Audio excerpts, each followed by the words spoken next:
സുമി. എൻ്റെ ഭർത്താവിൻ്റെ പേര് കൃഷ്ണരാജ്. എൻ്റെ മോൻ്റെ പേര് ജേഡൻ കൃഷ്ണരാജ്. എൻ്റെ കല്യാണം, ഞാൻ ഞാൻ വളർന്നതെല്ലാം ബാംഗ്ലൂരാണ്. ഹസ്ബൻഡ് കൊച്ചിക്കാരനാണ്. അപ്പോൾ ഞങ്ങളുടെ ഒരു അറേഞ്ച്ഡ് മാരേജ് ആയിരുന്നു. ഹസ്ബൻഡ് ജോലി ഷിപ്പിലാണ്, ക്രൂസ് ലൈൻസിലാണ് വർക്ക് ചെയ്യുന്നത്. അപ്പോൾ ഞങ്ങളുടെ കല്യാണം ഉറയ്ക്കുമ്പം തന്നെ എൻ്റെ പേരൻസ് ചോദിച്ചിരുന്നു, കല്യാണം കഴിഞ്ഞ് ഷിപ്പ് വിട്ട് പോരൂലേ, എന്നാന്ന് വെച്ചാൽ നമുക്ക് അവിടെ എവിടെയായിട്ട് നിന്നൊരു കുടുംബജീവിതം നടക്കുകയില്ല. 7 to 8 months ആണ് ക്രൂസിലെ വർക്ക്. പിന്നെ വെക്കേഷന് വരുന്നത് അല്ലെങ്കിൽ 1 or 2 monthsലേക്കാണ്. അപ്പോൾ പിന്നെ കല്യാണം ഉറച്ചപ്പം മുതൽ ഹസ്ബൻഡ് ഷിപ്പിൽ നിന്ന് മാറാനായിട്ട് നോക്കുന്നുണ്ടായിരുന്നു, ലാൻഡിലേക്ക് ജോലി നോക്കുന്നുണ്ടായിരുന്നു.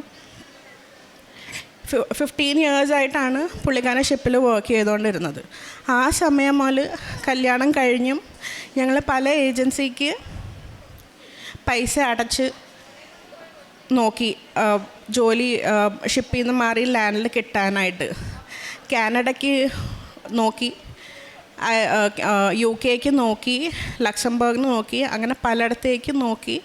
ഒരുപാട് പൈസ നമുക്ക് നഷ്ടം വന്നു. ഒരുപാട് പേരുടെ കുത്തുവാക്കുകളുണ്ടായി. നമുക്ക് ഒന്നിച്ച് ജീവിക്കാൻ മേലാത്ത ഒരു അവസ്ഥയായിരുന്നു. ആരെ പിടിക്കണം, ഏത് ദൈവത്തെ വിളിക്കണം, ആരെ പോയി കാണണം, അങ്ങനൊരു അവസ്ഥയിൽ കൂടാണ് നമ്മൾ കടന്നു പോയത്. ഞങ്ങൾക്ക് ഒന്നിച്ച് ജീവിക്കാൻ പറ്റാത്തതിൻ്റെ ബുദ്ധിമുട്ട്. ഞങ്ങളുടെ ജീവിതം തുടങ്ങിയിട്ടില്ലായിരുന്നു. ഒരു കൊച്ചുണ്ടായെന്നല്ലാണ്ട് ഞങ്ങളിൽ വേറൊന്നും ഇല്ല. ഞാൻ എൻ്റെ അച്ഛൻ്റെ അമ്മയുടെയും കൂടെ തന്നെ ബാംഗ്ലൂർ ജീവിക്കുന്നു. എനിക്കവിടെ ജോലി ഉള്ളതുകൊണ്ട് ഞാൻ അവിടെ തന്നെ നിൽക്കുന്നു. ഇവിടെ എൻ്റെ ഇൻലോസ് അച്ഛനമ്മ ഞാൻ ലീവ് എടുത്ത് അല്ലെങ്കിൽ മാസത്തിലൊന്ന് അല്ലെങ്കിൽ എൻ്റെ വിശേഷം എന്തെങ്കിലും ഉള്ളപ്പം അന്നേരം ഞാൻ കാണാൻ വരും. ഇതായിരുന്നു എൻ്റെ അവസ്ഥ. ഹസ്ബൻഡ് വെക്കേഷന് വരുമ്പം അപ്പോൾ ഹസ്ബൻഡിൻ്റെ വീട്ടിൽ വന്ന് നിൽക്കും, അല്ലെങ്കിൽ ഹസ്ബൻഡ് ഇപ്പോൾ എനിക്ക് ജോലി ഉള്ളതുകൊണ്ട് ഹസ്ബൻഡ് എൻ്റെ കൂടെ വന്ന് നിൽക്കുമായിരുന്നു. ഇതായിരുന്നു എൻ്റെ അവസ്ഥ. കൃപാസനത്തെക്കുറിച്ച് ഞാൻ അറിഞ്ഞു വരാൻ ശരിക്കും പറഞ്ഞാൽ കൊറോണ ടൈമിൽ മാതാവ് എൻ്റെ സ്വപ്നത്തിൽ വന്നതാണ്. എത്ര പേര് വിശ്വസിക്കുമെന്ന് അറിയില്ല, പക്ഷേ അന്നേരം എൻ്റെ സ്വപ്നം പോലും ഞാൻ കാര്യമായിട്ട് എടുത്തില്ല എന്നുള്ളതാണ്. ഞാനിവിടെ ഒരു അവധിക്ക് എൻ്റെ കൊറോണ ടൈമിൽ തന്നെ ഞാനിവിടെ ഹസ്ബൻഡിൻ്റെ വീട്ടിലായിരുന്നു താമസം. എൻ്റെ ഫാദർ ഇൻ ലോ ഒരു ജർമ്മൻ ടൂറിസ്റ്റ് ഗൈഡായിരുന്നു. അപ്പോൾ കുറച്ച് ഗസ്റ്റ് മാരാറി റിസോർട്ടിലുണ്ടായിരുന്നു. അപ്പോൾ എൻ്റെ അമ്മ പറഞ്ഞു, ആ റൂട്ടിൽ പോകുമ്പോൾ ഒരുപാട് വലിയ അറിയപ്പെടുന്ന പള്ളികളുണ്ട്, അതൊക്കെ ഒന്ന് കാണാം, അവിടെ എല്ലാം ഒന്ന് പോയിട്ട് വരാമെന്ന് പറഞ്ഞു. അപ്പോൾ ഞങ്ങൾ ഫാദർ ഇൻ ലോയെ അവിടെ മാരാരി ബീച്ച് റിസോർട്ടിൽ വിട്ട് തിരിച്ച് വരുമ്പോൾ അർത്തുങ്കൽ പള്ളിയിൽ കയറി അവിടെ നിന്ന് തൊഴുത് പ്രാർത്ഥിച്ചതൊക്കെ.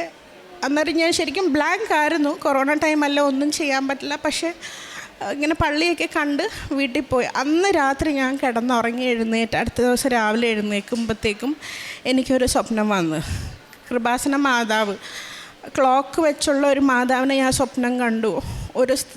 ഞാൻ അർത്തുങ്കൽ പള്ളിയിൽ നിന്ന് ഇറങ്ങുമ്പോൾ ഒരു സ്ത്രീ എന്നെ നിർത്തി എന്നോട് ചോദിക്കുന്നു, കണ്ടോ മഴവില്ല് കണ്ടോ എന്നൊക്കെ വന്ന് ഒരു കാര്യമൊക്കെ പറയട്ടെ എന്ന് പറഞ്ഞ് എന്നെ വിളിക്കുന്നുണ്ട്. പക്ഷെ ഞാൻ പറഞ്ഞില്ല, അമ്മ അതാ മുന്നേ നടന്നു പോകുന്നു, ഞാൻ അമ്മയുടെ കൂടെ ചെല്ലട്ടെ എന്ന് പറഞ്ഞ് ഞാൻ നടന്നു പോരുമായിരുന്നു.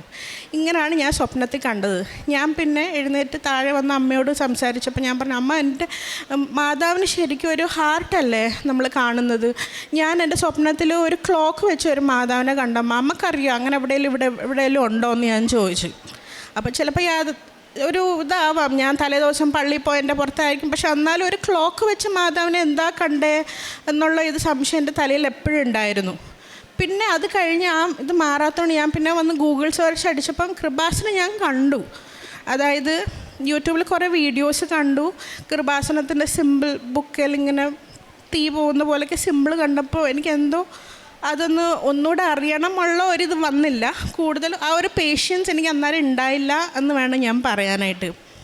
പക്ഷേ കഴിഞ്ഞ വർഷം എൻ്റെ സിസ്റ്റർ, ഹസ്ബൻഡ് അനിയൻ്റെ ഭാര്യ വഴിയാണ് ഞാൻ കൃപാസനത്തെക്കുറിച്ച് കൂടുതൽ അറിയുന്നത്. പുള്ളിക്കാരിക്ക് ഡെലിവറിയോടെ ഒരു വലിയ അസുഖമാണ്. എനിക്ക് പറയാനായിട്ടുള്ള അനുവാദം പുള്ളി തന്നിട്ടില്ല. എന്നാലും അവൾ അമൃതയിൽ ട്രീറ്റ്മെൻറ്റ് ഉള്ളപ്പോഴത്തേക്ക് കൃപാസനം അറിയുന്നവർ, കൃപാസനത്തെക്കുറിച്ച് അറിയുന്നവർ അവളെ കണ്ട് അവളോട് സംസാരിച്ച് അവളോട് പ്രാർത്ഥിക്കാൻ പറഞ്ഞ് അവൾക്ക് വിശ്വാസമായി അവൾ എന്നോട് ഷെയർ ചെയ്യുകയാണ് ചെയ്തത്. അങ്ങനെയാണ് ഞാൻ കൃപാസനം അറിയുന്നത്. അവൾ പറഞ്ഞാണ് ഞാനിവിടെ കൃപാസനത്തിൽ വരാൻ കാരണം.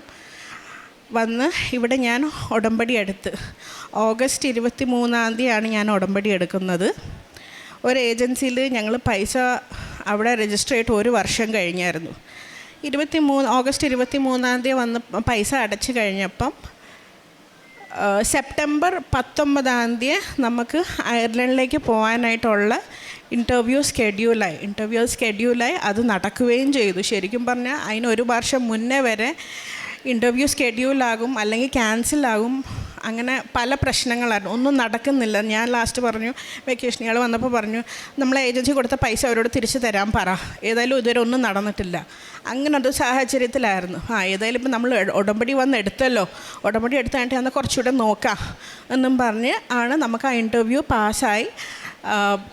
1 മാസം കഴിയെ തന്നെ ആ 1 മാസത്തിനിടയ്ക്ക് പാസ്സായെന്ന് അറിഞ്ഞപ്പം പിന്നെ ഞാൻ വീട്ടിൽ മാതാവിൻ്റെ ഫോട്ടോ വെച്ചിട്ടുണ്ട്. ഞാൻ പ്രാർത്ഥിക്കുന്ന സ്ഥലത്ത് ഞാൻ മാതാവിൻ്റെ അടുത്ത് എഴുതി വെച്ച് എനിക്ക് എൻ്റെ ഭർത്താവിന് ഡിസംബർ 15 ഡിസംബർ 15, 2025 എനിക്ക് എൻ്റെ ഭർത്താവ് അവിടെ ചെന്ന് ജോലിക്ക് കയറണം എന്ന് ഞാനൊരു പേപ്പറിൽ, അതായത് ഇവിടെ പത്രം വാങ്ങുമ്പോഴത്തേക്ക് ഒരു രസീതി എന്ന് പറയുന്ന ഒരു പച്ച പേപ്പർ കിട്ടില്ല, അതിൽ ഞാൻ എഴുതി വെച്ചു ഹസ്ബൻഡ് അങ്ങനെ പോകാൻ പറ്റണമെന്നും പറഞ്ഞിട്ട്. അപ്പോൾ അത്ഭുതം എന്ന് പറയട്ടെ, നവംബറിൽ ഞങ്ങൾക്ക് ഓഫർ ലെറ്റർ കിട്ടുകയാണ് ഡിസംബർ 15 എന്നുള്ള ഡേറ്റ് വെച്ചത്.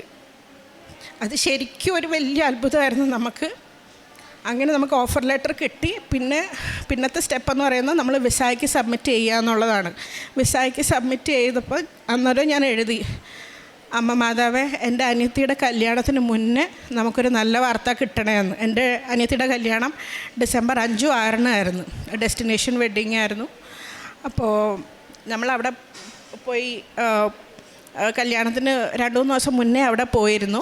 അന്നേരം ഡിസംബർ 4 ഇമിഗ്രേഷനിൽ നിന്ന് നമുക്കൊരു ഇമെയിൽ വരുന്നു, വിസ അപ്രൂവ് ആയെന്ന് പറഞ്ഞിട്ട്. അതിപ്പോൾ എൻ്റെ അനിയത്തിയുടെ കല്യാണത്തിന് മുന്നേ തന്നെ ആയി. 5, 6 അവളുടെ കല്യാണം, അതിന് മുന്നേ തന്നെ നമുക്ക് വിസ അപ്രൂവ് ആയി. അത് കഴിഞ്ഞിട്ടുള്ള കടമയാണ് പാസ്പോർട്ട് സബ്മിഷൻ നമുക്കുള്ളത്. പാസ്പോർട്ടിന് വേണ്ടി ഇനിയും കുറേ ഡോക്യുമെൻറ്റ്സൊക്കെ ഞങ്ങൾക്ക് സബ്മിറ്റ് ചെയ്യണമായിരുന്നു. അതെല്ലാം ഞങ്ങൾ ചെയ്തു. പക്ഷേ ഫെബ്രുവരി പകുതി ആയപ്പോഴത്തേക്ക് നമുക്ക് മെയിൽ വന്നു അവിടുന്ന് പാസ്പോർട്ട് സബ്മിറ്റ് ആയിട്ടുണ്ടെന്നുള്ളത്. ഞങ്ങൾ സ്റ്റേറ്റസ് വെബ്സൈറ്റിൽ ചെന്ന് നോക്കിയപ്പോഴത്തേക്ക് റിജക്റ്റായി എന്നാണ് ഞങ്ങൾ കണ്ടത്. ഒരുപാട് വിഷമിച്ചു, അതെന്തുകൊണ്ടിങ്ങനെ എന്ന്. പക്ഷേ എന്നാലും ഞങ്ങൾ മാതാവിനെ വിട്ടില്ല, എന്തേലും ഒരു കാരണം ഉണ്ടാവും എന്ന് പറഞ്ഞു. അപ്പോൾ റിജക്ഷൻ ലെറ്റർ നമ്മൾക്ക് കൈ കിട്ടിയപ്പോൾ ഞങ്ങൾ നോക്കിയപ്പോഴത്തേക്കും സാലറി സ്ലിപ്പൊക്കെ ചോദിച്ചിട്ടുണ്ടായിരുന്നു. അതൊക്കെ കൊടുക്കാത്തതുകൊണ്ട്, അതായത് ഞങ്ങളുടെ ഏജൻസിയിൽ നമുക്ക് അത് പറഞ്ഞിട്ടില്ലായിരുന്നു, അതുകൊണ്ട് അതൊന്നും വെച്ചിട്ടില്ലായിരുന്നു. പക്ഷേ പിന്നെ ഞങ്ങൾ റീസബ്മിറ്റ് ചെയ്തു. 1 മാസം കഴിഞ്ഞ് ഞങ്ങൾ റീസബ്മിറ്റ് ചെയ്തു. ഏപ്രിൽ 17 ഞങ്ങൾ റീസബ്മിറ്റ് ചെയ്തു. സമയത്തിൽ അധികാരമുള്ള അമ്മ, ശരിക്കും നമ്മൾ വിസയ്ക്ക് പാസ്പോർട്ട് സബ്മിറ്റ് ചെയ്താൽ 2 മാസം സമയം വേണം അതിൻ്റെ ഒരു മറുപടി കിട്ടാനായിട്ട്. ഏപ്രിൽ 17 ഞങ്ങൾ കഴിഞ്ഞ ഏപ്രിൽ 17 ഞങ്ങൾ സബ്മിറ്റ് ചെയ്തു. മെയ് 15 ആയപ്പോഴത്തേക്ക് ഞങ്ങൾക്ക് മെസ്സേജ് വന്നു പാസ്പോർട്ട് എംബസി ഓഫീസിൽ നിന്ന് അയച്ചിട്ടുണ്ടെന്നുള്ളത്. അപ്പം തന്നെ ഞങ്ങൾ ഇമിഗ്രേഷൻ ലിങ്കിൽ കയറി അക്നോളജ്മെൻറ്റ് നമ്പർ വെച്ച് നോക്കിയപ്പോഴത്തേക്കും അതിൽ കണ്ട് അപ്രൂവ്ഡാണ്, അതായത് പാസ്പോർട്ടിൽ വിസ അടിച്ച് അവിടെ അയച്ചിട്ടുണ്ടെന്നുള്ളു. അത് സമയത്തിൽ അധികാരമുള്ള അമ്മയ്ക്ക് മാത്രമേ അത് പറ്റുള്ളൂ, വേറെ ആർക്കുമല്ല. വേറെ ആരുടെയും പവറും കൊണ്ടല്ല, ഞങ്ങളുടെ മെറിറ്റും കൊണ്ടൊന്നുമല്ല. ശരിക്കും പറഞ്ഞാൽ വർഷങ്ങളായിട്ട് നമുക്ക് ഒരു മെറിറ്റും ഇല്ലാതിരിക്കുകയായിരുന്നു. അങ്ങനെ കിട്ടിയപ്പോൾ തന്നെ ഞങ്ങളിവിടെ വന്നിരുന്നു. സാക്ഷ്യം പറയാനായിട്ട് വന്നപ്പോഴത്തേക്ക് പറഞ്ഞു ടിക്കറ്റ് ഇവിടെ വന്നിട്ട് മതിയെന്ന് പറഞ്ഞതിൻ്റെ പുറത്താണ് ഞങ്ങൾ പിന്നെ കഴിഞ്ഞ മാസം തിരിച്ച് വന്നിട്ട് സാക്ഷ്യം പറയാൻ വന്നിട്ട് തിരിച്ചു പോയി. ഈ മാസം ഇന്നലെയാണ് ഞങ്ങൾക്ക് ടിക്കറ്റ് കിട്ടിയത്. അപ്പോൾ ബാംഗ്ലൂരിൽ നിന്ന് ഞങ്ങളിപ്പോൾ ഇങ്ങോട്ട് സാക്ഷ്യം പറയാൻ വന്നതാണ്. ഒരുപാട് സന്തോഷമുണ്ട്. പിന്നെ ഞങ്ങൾ പ്രേക്ഷിത പ്രവർത്തനമായിട്ട് പത്രം കൊടുക്കുന്നുണ്ട്. പിന്നെ ഇപ്പം ഞങ്ങൾ സംസാരിക്കുന്നവരുടെയൊക്കെ ആയിരുന്നു ഞങ്ങൾ പറയും കൃപാസന മാതാവിനെക്കുറിച്ചും കൃപാസനത്തെക്കുറിച്ചൊക്കെ ഞങ്ങൾ പറയും. പിന്നെ ഭക്ഷണം കൊടുക്കും, സമയം കിട്ടുമ്പോഴൊക്കെ പൊതിച്ചോറൊക്കെ ഉണ്ടാക്കി ഹോസ്പിറ്റലൊക്കെ കൊടുക്കും. പണത്തിന് ആവശ്യമുള്ളവർ ഓൾഡ് ഏജ് ഹോം ആട്ടെ, ഓർഫനേജ് ആട്ടെ, ആരൊക്കെ ഇപ്പം ഞങ്ങൾ ഭക്ഷണമൊക്കെ അല്ലാണ്ട് പിച്ചക്കാർക്കൊക്കെ കൊടുക്കുമ്പോഴും അവർ പൈസയാണ് ചോദിക്കുന്നത്. അപ്പോൾ പിന്നെ ഞങ്ങൾ പൈസ അവർക്ക് കൊടുക്കാൻ തുടങ്ങി. ഭക്ഷണം എല്ലാവർക്കും കിട്ടുന്നുണ്ട്, അപ്പോൾ പൈസയ്ക്കാണ് ആവശ്യം. ആര് പൈസ ചോദിക്കുന്ന ഞങ്ങളുടെ കയ്യിൽ അന്നേരം ഉള്ള പോലെയൊക്കെ ഞങ്ങൾ പൈസ കൊടുക്കുന്നുണ്ട്. ഇതും കൂടാണ്ട് മാതാവിനോട് അടുത്തോടുകൂടി ഞാൻ പറയട്ടെ, ഞങ്ങളുടെ ഒരു കുടുംബ ജീവിതത്തിൽ തന്നെ ഒരുപാട് വ്യത്യാസം വന്നു. ഒന്നാമത്തെ കാര്യം, ഞങ്ങൾ ഒരുപാട് വഴക്കുണ്ടാക്കുമായിരുന്നു. പല തർക്കങ്ങൾ ഞങ്ങളുടെ ജീവിതത്തിൽ എന്താവുമെന്ന് അറിയാൻ മേലാത്ത ഒരുപാട് തർക്കങ്ങൾ ഉണ്ടാവുമായിരുന്നു. പക്ഷേ മാതാവിനോട് അടുത്തപ്പോഴാണ് നമുക്കൊരു ഹോപ്പ് കിട്ടിയത്. ഞങ്ങൾക്ക് ഒരു എന്താ പറയുക, മാതാവ് ഞങ്ങളെ കാത്തോളും, നമുക്ക് വേണ്ടി എന്തെങ്കിലും കരുതിയിട്ടുണ്ട് എന്നുള്ളത്. പിന്നെ ഞങ്ങൾ പരസ്പരം പറയും, ഞങ്ങൾ ഉടമ്പടിയിലാണ്, നമ്മൾ വഴക്കുണ്ടാക്കരുത് എന്നുള്ള ഇതൊക്കെ ഞങ്ങൾ പറഞ്ഞ് അങ്ങനെ ഞങ്ങൾ തമ്മിൽ വഴക്കേ ഇപ്പം ഇല്ല. ലൈഫിലൊരു എന്താ പറയുക, ഒരു സിസ്റ്റമാറ്റിക് ജീവിതമായി ഞങ്ങളുടെ ലൈഫിന് തന്നെ.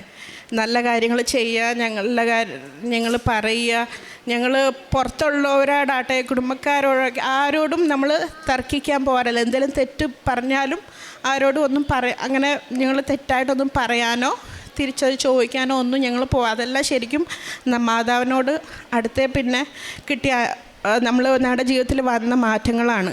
അതല്ലാണ്ട് നമുക്ക് അനുഗ്രഹങ്ങൾ വേറെയും കിട്ടിയിട്ടുണ്ട്.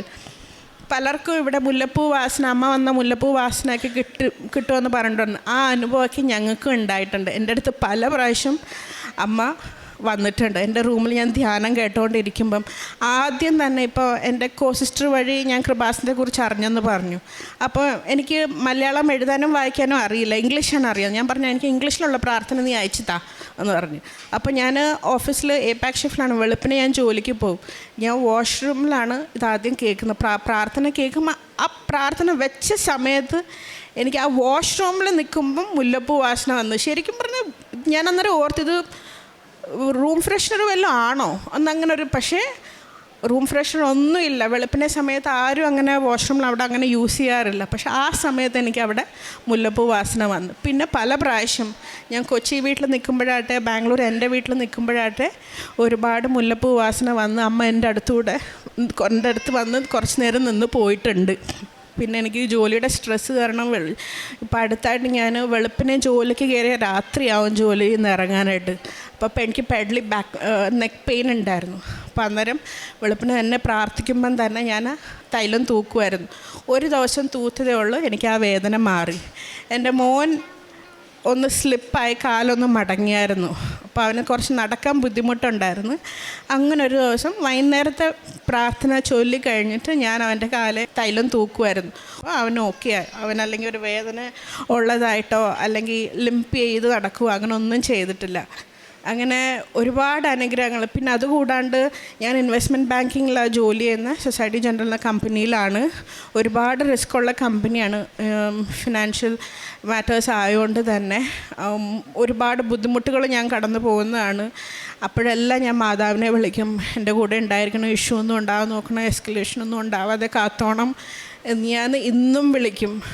അത്രയും തന്നെ എൻ്റെ കൂടെ നിന്ന് സഹായിക്കുന്നുണ്ട്. ശരിക്കും നമുക്കെല്ലാം ഒരു വിഷമം വരും, ഞങ്ങളുടെ അമ്മയെ വിളിക്കുകയല്ലേ, അമ്മ എന്തിയേ, അമ്മ എവിടെ, എനിക്കിങ്ങനെ ബുദ്ധിമുട്ട്, എന്തെങ്കിലും നമുക്കൊരു സാധനം കിട്ടിയില്ലെങ്കിൽ തന്നെ അമ്മ എന്തിയെ, അത് കണ്ടില്ലല്ലോ എന്ന് പറയും.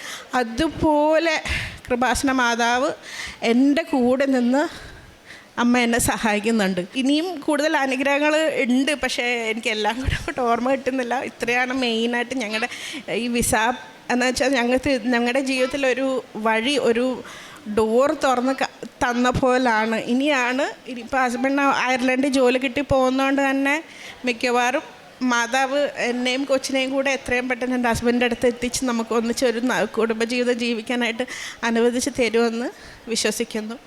ഒരുപാട് നന്ദി. ആർക്കും ഒരു ഹോപ്പില്ലാണ്ടിരിക്കേണ്ട, മാതാവ് എന്തായാലും കൂടെ ഉണ്ടാവും, നിങ്ങളെ സഹായിക്കും എന്നുള്ള എനിക്ക് 101% ഉറപ്പുള്ള കാര്യമാണ്. ഇത് പറഞ്ഞ് ഞാൻ എൻ്റെ ഇപ്പോഴത്തെ സാക്ഷ്യം ഇവിടെ അവസാനിക്കുന്നു. ജെറമിയ പ്രവാചകൻ്റെ പുസ്തകം 33-ാം അധ്യായം 3-ാം വാക്യം. എന്നെ വിളിക്കുക, ഞാൻ മറുപടി നൽകും. നിൻ്റെ ബുദ്ധിക്കതീതമായ മഹത്വവും നിഗൂഢമായ കാര്യങ്ങൾ ഞാൻ നിനക്ക് വെളിപ്പെടുത്തും. സുമി കൃഷ്ണരാജ് പരിസ്ഥിതി മാതാവിൻ്റെ പ്രത്യക്ഷീകരണ സാക്ഷിയായി തന്റെ അനുഭവസാക്ഷി നമുക്ക് മുമ്പിൽ പങ്കുവെക്കുകയായിരുന്നു. പരിശുദ്ധ അമ്മയുടെ സാന്നിധ്യവും സംരക്ഷണവും എപ്പോഴും തൻ്റെ കൂടെയുണ്ട് എന്നുള്ള ഒരു ബോധ്യത്തോടു കൂടിയാണ് ഈ അൾത്താരക്ക് മുമ്പിൽ സാക്ഷ്യം നൽകുക. 8 വർഷത്തോളം കല്യാണം കഴിഞ്ഞിട്ട് ഒരുമിച്ച് ജീവിക്കുന്നുള്ള ഒരു വലിയ അനുഗ്രഹത്തിൻ്റെ ഒരു കടമ്പയാണ് അവരിന്ന് കടന്നു പോവുക. ജീവിതത്തിലെ സങ്കടങ്ങളും ദുഃഖങ്ങളുമൊക്കെ പങ്കുവെക്കാനായിട്ട് അകലങ്ങളിൽ നിന്നാണ് കാര്യങ്ങളൊക്കെ സംസാരിച്ചുകൊണ്ടിരിക്കുക. എന്നാൽ പരിശുദ്ധ അമ്മയോട് ചേർന്നുകൊണ്ടുള്ള ജീവിതത്തിൽ പരിശുദ്ധ അമ്മ ഇടപെടൽ ഇവിടേക്ക് ജീവിതത്തിൽ വളരെ വ്യക്തമായിട്ട് ഇടപെടുന്നതായിട്ട് നമുക്ക് കാണുവാനായിട്ട് സാധിക്കും. വിസയുടെ കാര്യത്തിലാണെങ്കിലും അത് സമയത്തിൻ്റെ ചുരുക്കത്തിൽ ദിവസങ്ങൾക്കകം തന്നെ പരിശുദ്ധ അമ്മ ഇടപെടലിലൂടെ ഇവർക്കത് സാധിച്ചു കൊടുക്കുകയും ചെയ്യുന്നുണ്ട്. ഒപ്പം തന്നെ പരിശുദ്ധ അമ്മയോട് ചേർന്ന് കൊണ്ടുള്ള ഇവിടെ ജീവിതത്തെ ക്രമപ്പെടുത്തുവാനും ഉടമ്പടിയോട് ചേർന്ന് കൊണ്ടുള്ള ജീവിതം നയിക്കുമ്പോൾ എപ്രകാരം പരിശുദ്ധ അമ്മ തൻ്റെ ജീവിതത്തിൽ ഒരു മാതൃകയായിട്ട് മാറുന്നുവെന്നും അതോടൊപ്പം തന്നെ സുഗന്ധാഭിഷേകത്തിലൂടെ പരിശുദ്ധ അമ്മയുടെ സാന്നിധ്യം തൻ്റെ കൂടെ ഉണ്ടെന്നുള്ളൊരു അനുഭവ സാക്ഷ്യമായിരുന്നു നമുക്ക് മുമ്പിലുണ്ടായിരുന്നത്. ഇനിയും ഈ മകളുടെ ജീവിതത്തിൽ പരിശുദ്ധ മാതാവിന് അനുഗ്രഹം ഉണ്ടാകട്ടെ എന്നും ഇനിയും മുമ്പോട്ടുള്ള ജീവിതത്തിൽ പരിശുദ്ധ അമ്മയുടെ പ്രത്യക്ഷീകരണ സാക്ഷികളായിട്ട് ഇനിയും ഉയർത്തട്ടെ എന്ന് നമുക്ക് പ്രാർത്ഥിക്കാം. ഒപ്പം നമ്മുടെ ഓരോരുത്തരുടെയൊക്കെ നിയോഗങ്ങളും പ്രാർത്ഥനകളും പരിശുദ്ധ അമ്മയുടെ സന്നിധിയിൽ നമ്മളെയും പ്രത്യക്ഷീകരണ സാക്ഷികളായിട്ട് മാറ്റുവാനായിട്ട് നമുക്ക് പ്രാർത്ഥിക്കാം. അത്യപൂർവ ദൈവാനുഭവങ്ങൾ ഇനി നിങ്ങൾക്കും സ്വന്തം. ഈ യൂട്യൂബ് ചാനൽ ഇതുവരെ സബ്സ്ക്രൈബ് ചെയ്തിട്ടില്ലെങ്കിൽ ഇപ്പോൾ തന്നെ സബ്സ്ക്രൈബ് ചെയ്യുക. ഈ വീഡിയോ ഇപ്പോൾ തന്നെ നിങ്ങളുടെ സുഹൃത്തുക്കൾക്ക് ഷെയർ ചെയ്തുകൊണ്ട് കർത്താവിൻ്റെ പ്രേക്ഷിതരാകുക.